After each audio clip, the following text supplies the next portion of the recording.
The darkness of space stretched endlessly beyond the observation deck of the Valthrian flagship, and High Commander Thalox stood with all four of his arms clasped behind his back as he watched the small blue planet grow larger in the viewport. His scales shimmered under the artificial lighting, a deep crimson that marked him as one of the elite warrior caste known as the Kethfor, and his yellow eyes narrowed as he studied the world that would soon belong to his empire. "Commander," his second officer called from across the bridge. "We have completed our scans of the third planet." Thalox turned slowly, his massive frame casting a long shadow across the metal floor, and he gestured for the officer to continue. "The dominant species calls themselves humans," the officer reported, pulling up holographic displays that showed the strange creatures in various settings. They appeared to be soft-bodied bipeds with no natural weapons, no protective scales, and remarkably short lifespans averaging less than 100 solar cycles. A rumble of amusement spread through the bridge crew, and Thalox allowed himself a clicking sound that passed for laughter. Among his kind, he had conquered 17 star systems in his career, and he had faced enemies far more impressive than these fragile pink creatures. Yet somehow these humans had managed to spread across their solar system like an infestation, building colonies on their moon and the red planet they called Mars. What of their military capabilities? Thalox asked. The officer manipulated the display, showing images of human soldiers and their primitive weapons. "They rely primarily on kinetic projectiles and chemical explosives," the officer explained.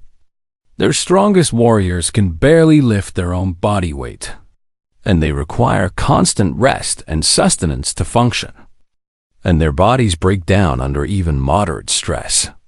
Thalox studied the images with growing confidence, watching footage of human soldiers training and fighting in their various conflicts, and he noted how quickly they tired, how easily they fell, how their soft flesh tore and bled from the smallest injuries.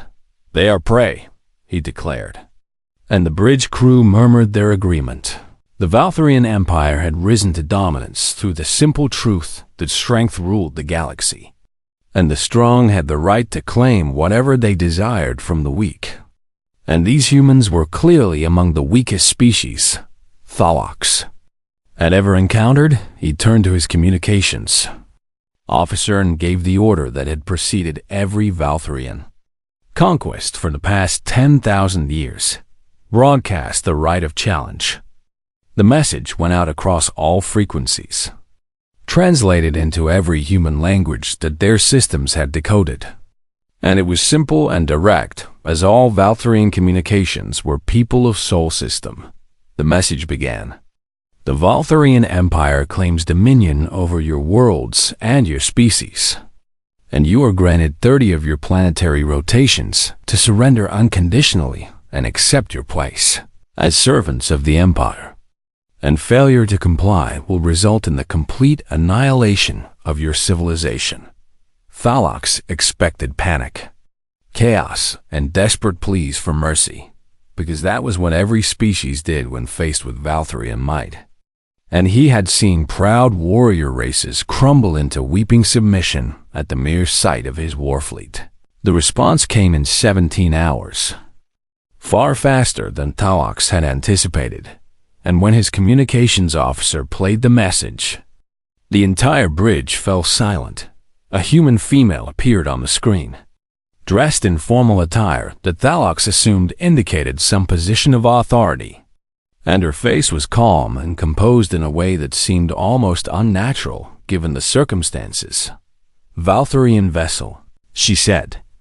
"The United Earth Defense Council has received your transmission, and we have reviewed your terms, and we have a question before we proceed."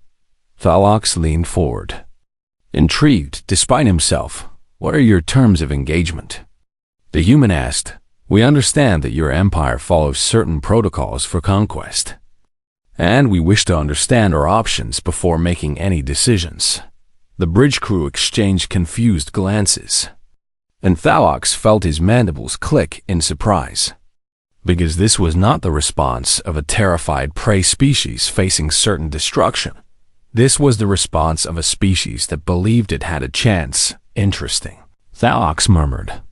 And he found himself almost respecting these strange soft creatures for their courage, even if it was born from ignorance of what they faced.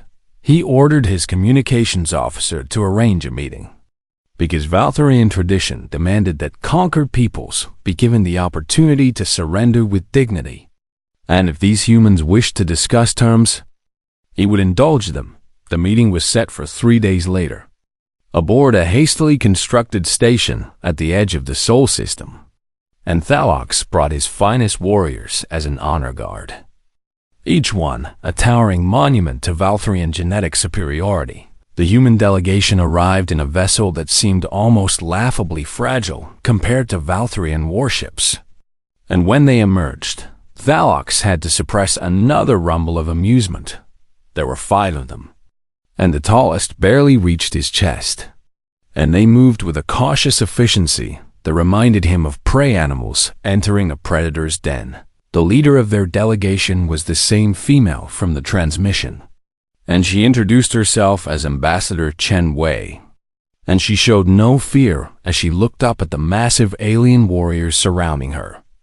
"Thank you for agreeing to meet with us," she said, her voice steady and clear. Thalox inclined his head in what passed for a respectful gesture among his people. "Your species shows unexpected courage," he admitted. "Most prey species simply flee or beg when faced with Valtharian might, but you ask questions and seek meetings, and I find myself curious about your intentions." Chunwei nodded, as if this was exactly what she had expected him to say. "We have studied your empire's history," she said, "and we understand that you follow certain traditions when conquering new worlds. And one of those traditions involves the right of champions." Thalox's eyes widened slightly, impressed that these humans had learned so much about Valtharian culture in such a short time. The right of champions was an ancient tradition, dating back to the earliest days of the empire, and it allowed conquered peoples to challenge their conquerors to single combat, with the winner claiming victory for their entire species. "You know of this tradition," Thalox said, making it a statement rather than a question. "We do," Chen Wei confirmed, "and we wish to invoke it, and we wish to settle this conflict through single combat rather than war, because we believe this will result in less suffering for both our peoples." Thalox considered this request carefully, because the right of champions was sacred among his people, and refusing it would bring dishonor upon his entire fleet. But more than that, he saw no reason to refuse his warriors were the finest in the galaxy, bred and trained for combat since birth, and no human could possibly stand against a Kethver champion in single combat. And this would simply be a faster and more entertaining way to achieve the same result. "Very well," Thalox said, and he extended one of his massive clawed hands in what he had learned was a human gesture of agreement. "We accept your challenge, and in 30 days, your champion will face ours, and the winner will determine the fate of both our peoples." Chunwei took his hand without hesitation, her tiny fingers barely wrapping around one of his claws, and she shook it firmly. "Agreed," she said, and something in her eyes made Thalox pause for just a moment. It was not fear that he saw there, and it was not desperation, and it was not the false bravado of a species facing certain defeat. It was something else entirely, something he could not quite identify, and for the first time in his long career of conquest, High Commander Thalox felt the faintest stirring of uncertainty in his chest. The neutral station hung in the void between worlds, a temporary structure built from components provided by both species, and it served as the site for the formal negotiations that would determine the rules of the upcoming combat. High Commander Thalox sat on one side of the long metal table, flanked by his legal advisors and military strategists, and across from him sat Ambassador Chen Wei with her own delegation of humans. The negotiations had been ongoing for 3 days now, And Thalox found himself growing increasingly frustrated with the humans and their endless questions. "Let me understand this correctly," Chanwei said, reviewing the documents on her tablet. "The combat will take place in an enclosed arena with no time limit, and both champions may use whatever weapons and equipment they choose. And the battle continues until one fighter is dead or surrenders." "That is correct," Thalox confirmed for what felt like the 100th time. "These are the standard rules of the Right of Champions, and they have governed such contests for thousands of years." Chanwei nodded slowly, making notes on her device. And Thalox watched her with a mixture of annoyance and curiosity. He could not understand why the humans were so focused on the technical details of the combat, because it seemed obvious that no amount of preparation could overcome the fundamental physical superiority of the Kethver warriors. A Valthrian champion stood 8 feet tall on average, with 4 powerful arms capable of tearing through metal plating, and their scales provided natural armor that could deflect most projectile weapons. And they possessed 3 hearts that allowed them to continue fighting even after sustaining injuries that would kill any other species humans. By contrast, were small and fragile and weak, and their bodies contained so many vulnerable points that Thalox could not imagine how they had survived as a species at all. "We have one more question," Chanwei said, interrupting his thoughts. "The rules state that champions may use whatever equipment they choose, and we want to confirm that this includes technological augmentation and powered armor systems." Thalox waved one of his hands dismissively. "The right places no restrictions on equipment," he said. "Your champion may wear whatever armor they wish and carry whatever weapons they can lift, because it will make no difference in the end." He leaned forward, bringing his massive head closer to the human delegation, and he allowed his mandibles to spread in what he knew was an intimidating display. "You must understand," he said, speaking slowly as if to children. "Our champion will be Kethvarth, the greatest warrior our empire has produced in 3 generations, and he has killed 37 opponents in ritual combat, and none of them lasted more than a few minutes against him." Chanwei did not flinch or look away, and Thalox found this behavior both admirable and foolish. "He has faced opponents from species far more formidable than yours," Thalox continued. "Warriors with natural armor and venomous claws and reflexes that make humans look like sleeping creatures. And he defeated them all, and he will defeat your champion just as easily." "We understand," Chanwei said simply. "And we accept these terms." She signed the documents without any further discussion. And Thalox felt a strange sense of disappointment, because he had expected more resistance or at least some attempt at negotiation instead. The humans seemed almost eager to proceed with the combat, as if they genuinely believed they had a chance of victory as the delegation prepared to leave. Thalox called out to Chanwei, "Ambassador," he said, "I must ask you something that has been troubling me since our first meeting." Chanwei turned back to face him, her expression patient and attentive. "Why did your species accept this challenge?" Thalox asked. "You must know that you cannot win, and you could have simply surrendered and been granted mercy as conquered people. But instead you chose to fight a battle you cannot possibly win." Chanwei was quiet for a long moment, and when she spoke, her voice was soft but steady.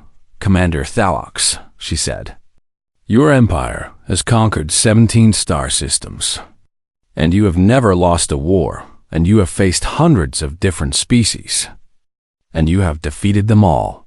Thalox nodded, pleased that the humans recognized the scope of Valthrian achievements. "But have you ever asked yourself why you always win?" Chanwei continued. "Have you ever considered that perhaps the species you conquered simply gave up too easily? That they saw your strength and decided that fighting was pointless?" Thalox tilted his head, uncertain where this line of reasoning was leading. "Humans are different," Chanwei said, and there was something in her voice now something hard and cold that Thalox had not heard before. We have spent our entire existence fighting against impossible odds, because our world was harsh and unforgiving, and everything in nature was stronger and faster and deadlier than us. She took a step closer to the towering alien commander. We should have gone extinct 100 times over, she said. We had no claws and no fangs and no armor and no venom. And yet here we are, the dominant species of our planet. And do you know why? Thalox found himself leaning forward, genuinely curious about her answer. Because we do not know how to give up, Chen Wei said. We do not understand the concept of accepting defeat, and when something tries to kill us, we do not run away and hide, and we find a way to kill it first, no matter how long it takes or what it costs us. She turned and walked toward the exit, pausing at the door to look back at him one final time. Your species was bred for war, she said. But our species was forged by it, and there is a difference, Commander. And you will learn what that difference means in 30 days. The door closed behind her, and Thalox sat alone in the negotiation chamber, surrounded by his advisors who seemed as confused as he was. One of his strategists cleared his throat nervously. Should we be concerned, Commander? He asked. Thalox considered the question carefully, replaying the ambassador's words in his mind. And then he shook his head firmly. No, he said. These humans are simply engaging in psychological warfare, trying to plant seeds of doubt before the combat. And it is a clever strategy for such a weak species. But it will not work. He stood and gathered his documents, dismissing his advisors with a wave of his hand. The humans talk of being forged by war, he said. But talk is easy, and when their champion faces Kethvorath in the arena, we will see what they are truly made of. But as he returned to his ship and prepared for the long wait until the combat, Thalox found that he could not completely forget the look in Ambassador Chen Wei's eyes when she had spoken of her species. It was not the look of someone who was afraid. It was the look of someone who was waiting, and for reasons he could not explain. That look troubled High Commander Thalox more than any threat or weapon ever had. Deep beneath the mountains of Switzerland, in a facility that did not officially exist on any government record, the selection process had already begun. General Marcus Stone stood before a wall of screens displaying the profiles of humanity's greatest warriors, and his face was grim as he reviewed the candidates who had volunteered to represent their species in the upcoming battle. There were thousands of them, soldiers and fighters from every nation on Earth and every colony in the solar system, and each one had been evaluated based on their physical capabilities, combat experience, and psychological resilience. The Valtharian champion stands 8 feet tall and weighs over 500 pounds, Dr. Sarah Mitchell said, pulling up holographic displays of the alien warrior known as Kethvorath. He has 4 arms, each one capable of generating enough force to crush steel, and his scales can deflect most conventional weapons. General Stone nodded grimly, because he had seen the combat footage that Earth's intelligence services had managed to obtain, and it showed Kethvorath tearing through opponents like they were made of paper. What are our options? He asked. Dr. Mitchell manipulated the display, bringing up a series of technical specifications and medical diagrams. We have been developing combat enhancement technologies in secret for the past decade, she explained. Neural acceleration implants that can increase reaction time by a factor of 3, powered exoskeletons that multiply strength by a factor of 10, and combat algorithms that can be downloaded directly into the nervous system. Will it be enough? General Stone asked. Dr. Mitchell hesitated before answering. Honestly, General, I do not know, she admitted. The Valthorians are simply too physically superior, and even with all our enhancements, our champion will be fighting at a significant disadvantage. General Stone turned away from the screens and walked to the window that overlooked the massive training facility below. where dozens of candidates were being put through grueling tests of endurance and skill. Then we need to find someone who can overcome that disadvantage, he said. Someone who has something that cannot be measured in strength or speed. It was then that Colonel James Webb entered the room, carrying a single personnel file in his hands. "General," he said, "I think I have found what you are looking for." He handed the file to General Stone, who opened it and began reading the contents with growing interest. The file belonged to Staff Sergeant Maya Okonkwo, a soldier who had served 3 tours in the Martian conflicts before being medically discharged due to extensive injuries sustained in combat. Her record was impressive, but not exceptional, and her physical capabilities were above average, but not outstanding. And by all standard metrics, she was not the best candidate for this mission. But her psychological profile told a different story during her final deployment on Mars. Maya's unit had been ambushed by insurgent forces and pinned down for 7 days without reinforcement or resupply. And one by one her squad mates had been killed until she was the only survivor. She had sustained severed injuries during those 7 days, including 3 that should have been fatal. And yet she had continued fighting, dragging herself from position to position, taking down enemy fighters with whatever weapons she could find. When rescue forces finally arrived, they found her unconscious and barely alive. Surrounded by the bodies of 23 enemy combatants she had killed single-handedly, she was broken completely, Colonel Webb said, physically and psychologically, and the doctors said she would never walk again, let alone fight. General Stone looked up from the file. "And yet she is on the candidate list," he observed. "Yes, sir," Colonel Webb confirmed. "She spent 2 years in rehabilitation, learning to walk again, learning to use her hands again, rebuilding herself piece by piece, and she never gave up, not once, not even when everyone told her it was impossible." General Stone closed the file and stared at it for a long moment. "Bring her in," he said finally. "I want to meet her." Maya Okonkwo arrived at the facility 3 days later, and General Stone was surprised by how ordinary she looked. She was of average height and average build, with short dark hair and brown eyes that seemed to look through everything they focused on, and she walked with a slight limp that was the only visible evidence of her injuries. But when she entered the briefing room and came face to face with the holographic image of Keth Varth, something changed in her expression. It was not fear, and it was not intimidation. And it was not the false bravado that General Stone had seen in so many other candidates. It was recognition. "You have seen his kind before," General Stone said. Making it a statement rather than a question, Maya shook her head. "No, sir," she said. "But I have faced impossible odds before, and I know what it feels like to look at something that should be able to kill you easily." She turned to face the general directly. "The aliens think they are stronger than us because their bodies are bigger and harder and more powerful," she said.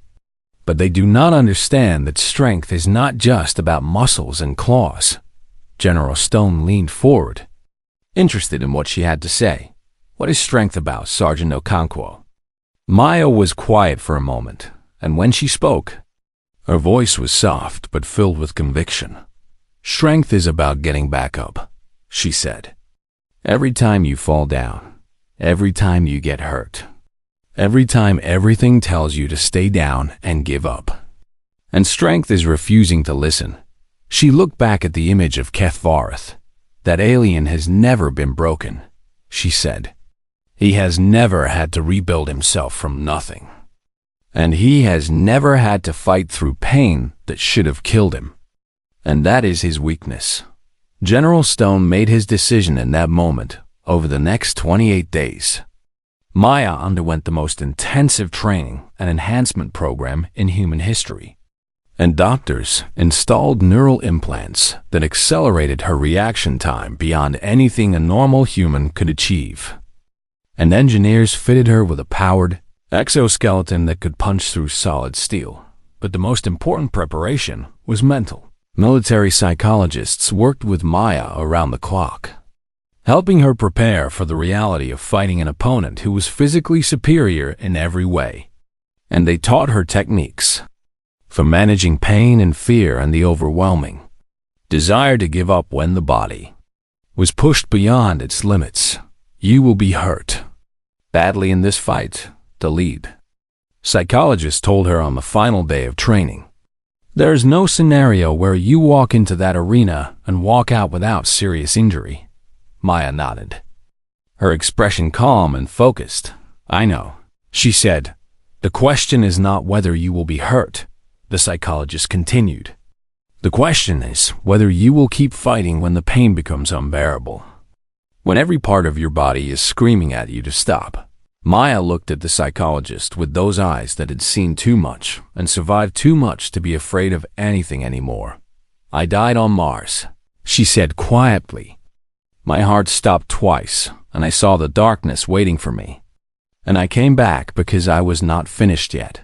She stood and walked to the window, looking out at the night sky where somewhere far away an alien warfleet was waiting. That alien champion has killed 37 opponents, she said. But none of them knew what it was like to die and come back. And none of them understood that death is not the end of the fight. She turned back to face the room. I do, she said, and that is why I am going to win. The arena had been constructed on a barren moon at the edge of the Sol system, a massive dome of transparent steel that stretched nearly a kilometer in diameter. And inside it was nothing but flat gray stone and the cold light of distant stars. Billions of beings across the galaxy watched through holographic feeds as the two champions prepared to enter the battleground. And the fate of humanity hung in the balance of what was about to happen on the Valthrian side of the arena. Kefvarth performed his pre-battle rituals with the calm confidence of a predator who had never known defeat. And his massive body was covered in ceremonial paint that marked his victories. And each mark represented a life he had taken in combat. He carried no weapons, because his body was weapon enough, and his forearms ended in claws that could tear through armor plating. And his three hearts pumped blood through muscles that were stronger than industrial machinery on the human side. Maya Okonkwo stood alone in a small preparation chamber, checking her equipment one final time. Her powered exoskeleton hummed with barely contained energy, and its sleek black armor covered her from head to toe, hiding the fragile human body underneath. And in her hands she held a monomolecular blade, a weapon so sharp it could cut through almost any material at the atomic level. The neural implants in her brain fed her constant information about her body's status and her enemy's likely attack patterns. And combat algorithms ran through thousands of possible scenarios, calculating the best approaches for survival. But Maya knew that algorithms and technology could only take her so far. The rest would come down to will a voice echoed through the arena, announcing the beginning of the combat in both Valthrian and human languages. And the massive doors on both sides of the dome slid open. Kefvarth entered first, striding into the arena with the arrogant certainty of a being who had never lost anything in his entire existence. And he raised all four arms above his head and roared, a sound that shook the very walls of the dome. The roar was designed to trigger fear responses in prey species, an evolutionary weapon that had served the Valthorians well for thousands of years. And the sound alone had caused some opponents to freeze in terror or flee in panic. Maya walked in silently. She did not react to the roar, and she did not flinch at the sight of the massive alien warrior standing before her. And she simply moved to her position and waited for the signal to begin. Kefvarth studied his opponent with growing confusion, because he had expected fear, or at least nervous tension. And instead he saw nothing in the human's body language but calm readiness. The signal sounded, a deep tone that echoed through the arena, and Kefvarth charged. He moved with terrifying speed for a creature of his size, covering the distance between them in seconds. And his claws reached out to grab the small human and tear Her apart before she could even raise her weapon, Maya did not retreat. Her combat systems had calculated the perfect response. And instead of dodging or blocking, she accelerated directly toward the charging alien. Using the full power of her exoskeleton to launch herself forward, they collided with devastating force. And the impact shattered 3 of Maya's ribs even through her armor. And warning alerts screamed across her helmet display as her suit registered the damage. But the collision had served its purpose. Maya had used the momentum to drive her blade into the gap between Kethvarth's arm and shoulder, and the monomolecular edge sliced through scales and muscle and bone, and one of his 4 arms fell to the ground, severed cleanly from his body. Kethvarth screamed in shock and rage, a sound that was equal parts pain and disbelief, because no opponent had ever wounded him so quickly or so severely. He swung his remaining 3 arms at Maya with enough force to crush a vehicle, and one of them connected with her chest, sending her flying across the arena to crash against the stone floor. Maya felt her body break in ways she could not immediately identify, and her suit's medical systems pumped painkillers and stimulants into her bloodstream. And the combat algorithms updated their calculations based on her reduced capabilities. She got back up. Kethvarth stared at her, watching as the small human pushed herself to her feet despite injuries that should have kept her down. And for the first time in his life, he felt something cold settle in his chest. The battle continued. Brutal and relentless, and without mercy, Kethvarth landed blow after blow, each one causing more damage to Maya's body and armor. And he used his superior strength and reached to keep her at a disadvantage, not giving her time to recover or counterattack. But Maya would not stay down every time she fell. She got back up, and every time Kethvarth thought the fight was over, she found some reserve of strength that should not have existed. And she kept coming at him with that terrible blade that had already cost him 1 arm. She managed to land more strikes as the battle wore on, cutting through his leg tendons to slow his movement, slashing at his eyes to impair his vision, always targeting the weak points in his anatomy that her combat systems had identified. Blood covered the arena floor, both green and red, and the 2 champions circled each other like wounded predators, each one waiting for the other to finally fall. The Valthorians watching from their observation deck could not believe what they were seeing. Because their champion was winning, he had to be winning. And yet the human would not stop fighting. Why will she not die? One of them whispered. High Commander Thalox did not answer, because he was watching Maya Okonkwo with a mixture of horror and fascination. He could see the damage she had sustained, and his tactical displays showed that her internal injuries should have rendered her unconscious long ago. And yet she continued to fight with a ferocity that defied all logic. Kethvarth was beginning to show signs of exhaustion, something that should have been impossible for a Kethvar warrior in peak condition.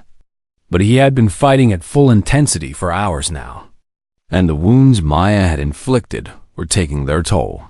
He launched another attack, grabbing Maya with 2 of his remaining arms and squeezing with crushing force. And her armor cracked and bent under the pressure, and she felt her bones breaking inside. But even as her body was being destroyed, Maya raised her blade and drove it into Kethvarth's chest, and the monomolecular edge found the space between his ribs and pierced one of his 3 hearts.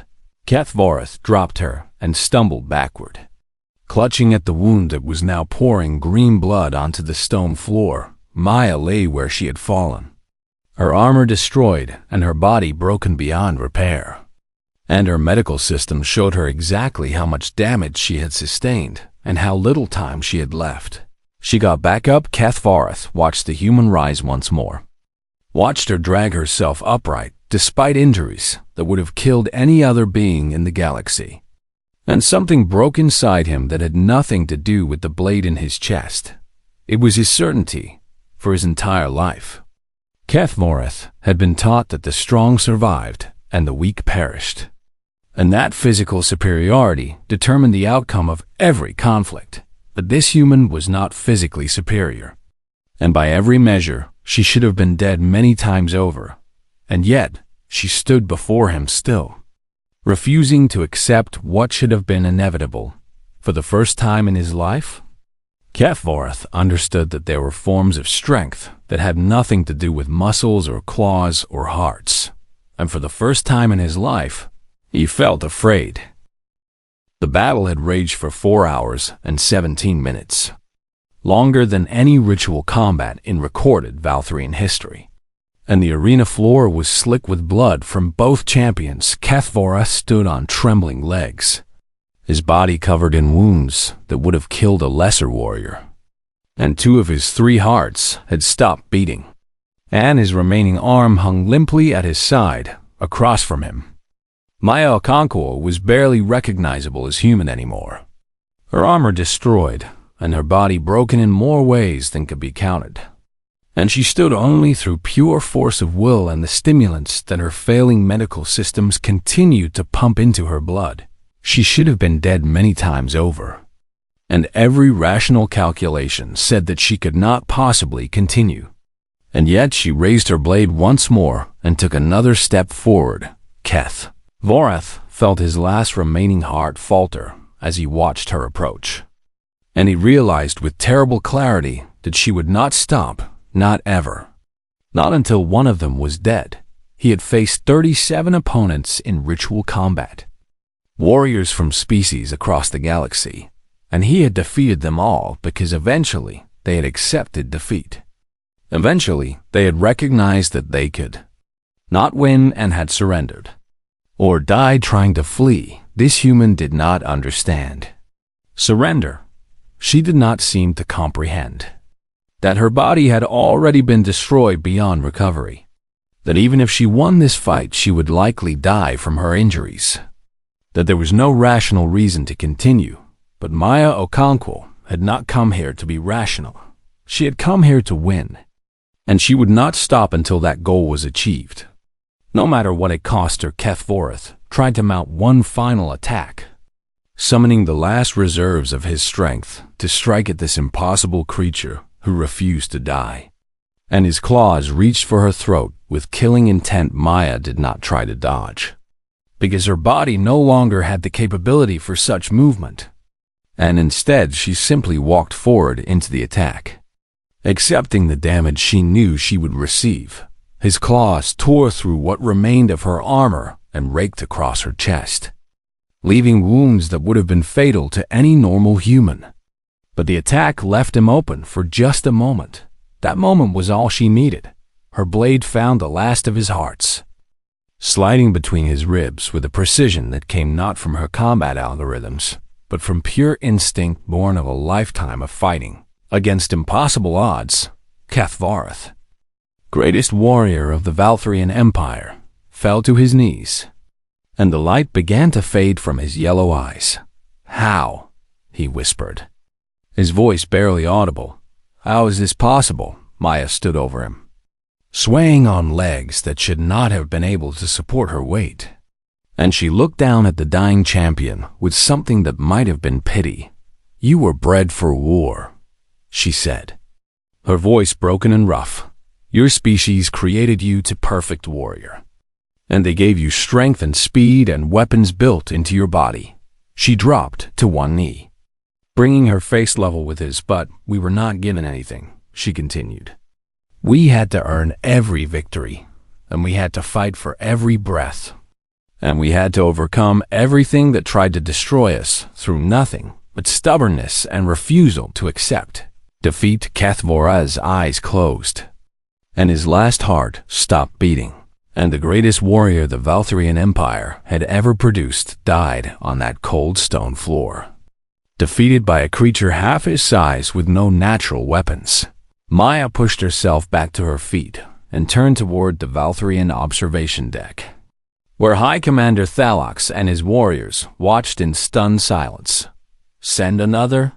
she said, her voice carrying across the arena through the broadcast systems that were transmitting to billions of viewers across the galaxy. No one moved, no one spoke. Maya took another step toward the observation deck, leaving a trail of blood behind her, and she raised her blade toward the Valthrian commander. "I said send another," she repeated. "Send all of them. Send your entire warrior caste. I will fight them all, because I am not finished yet." High Commander Thalox stared at the human female who had just done the impossible, who had defeated the greatest fighter in the Empire through nothing but sheer refusal to accept defeat. His entire understanding of the galaxy had just been shattered, and he realized that everything his people believed about strength and power and conquest was wrong. The humans were not weak because their bodies were soft and fragile. They were the most dangerous species in the galaxy because their bodies being soft and fragile had taught them to never give up, to always find another way, to keep fighting long after any rational being would have stopped.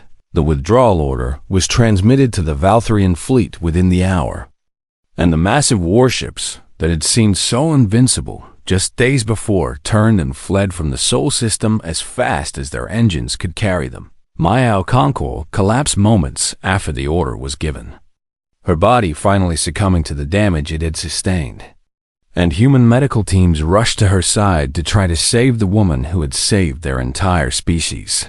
She survived for 6 more months, defying the predictions of every doctor who examined her, fighting against death with the same stubborn refusal that had carried her through the arena when she finally passed. It was peacefully, surrounded by family and friends and the grateful leaders of a humanity that owed her everything. Her name was carved into the Memorial of Heroes in Geneva, alongside the words she had spoken in her final interview before her death. "They thought our softness made us weak," she had said, "but they did not understand that we are soft because we have spent our entire existence getting back up. Every single time, no matter how hard we fall, the Valthrian Empire never returned to the Sol system. And more importantly, they spread the word throughout the galaxy about what they had witnessed. Humanity was not to be challenged, not because humans were the strongest, or the fastest, or the most technologically advanced species in the galaxy, and not because they had the most powerful weapons or the largest armies, but because they simply did not understand how to stay down. In the centuries that followed, humanity spread across the stars, and they encountered many other species, some friendly and some hostile, and they faced many challenges and threats and enemies. But wherever they went, the story of Maya Okonkwo went with them, and the lesson she had taught the galaxy was never forgotten. Some species won their battles through superior strength, some won through superior technology, some won through superior numbers, but humanity won through something that could not be measured or calculated or overcome, something that existed in the heart of every human who had ever lived. They won through the absolute, unshakable refusal to ever give up, and that was why, when alien warriors challenged humanity, only one side survived.